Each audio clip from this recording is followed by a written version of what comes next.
Hatramin'ity androandroany ity dia nahatratra 3 ireo tonga nanatitra ny antota taratasy filatsako fidiana amin'izay fifidianana filoham-pirenena izay ny eo anivon'ny CES na ny fitsarana manokana amsahana ny fifidianana moa dia famirosy kelikely amin'ny fandiniana ireo antota taratasy n'ireo kandida araka izao hitatelan'ny vola Ravavy sy Tsirakotarson amintsika izao. Efa mandinika sy mijery tsikelikely ny antota taratasin'ny kandida izy efa nametraka ny antota taratasy fitsarana manokana amsahana ny fifidianana araka ny vaovao maro-pototra avy amin'ny tompona andraikitra. Nanomboka ny 9 aprily ny sokafan'ny fametrahana ny antota taratasy filatsako fidiana hatramin'ny androany 9 aprily dia efa 13 ny kandida nametraka ny antota taratasy ny eo anivon'ny CES. Araka ny fanazavana dia ny lafiny teknika ary miainga amin'ny lalàna fototra misy no iasan'ny CES.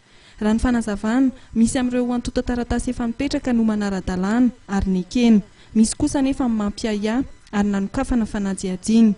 Ny alahady ho avy izao no fe-potoana farany izay andraisan'ny CES ny antota taratasy filatsako fidiana ary mbola manana 5 andro ity androm-panjakana ity andiniana ny antota taratasin'ireo kandida.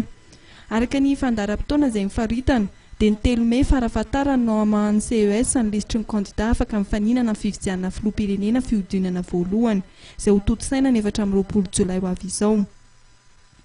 Mikasika ny 10 tapitrisa ariary izay alohan'ny kandida tsirairay hilatsaka filoham-pirenena araka ny fantatra dia anisan'ny fepetra-takiana amin'ny kandida ny fanefana izany. Ary natafiditra amin'ny lisitry ny kandida afaka hifaninana na tsy ny kandida iray dia tsy miverina izany raha tsy mahazo salanisa mihoatra ny 100 isan-jato ny kandida ny fifidianana filoham-pirenena fihodinana voalohany.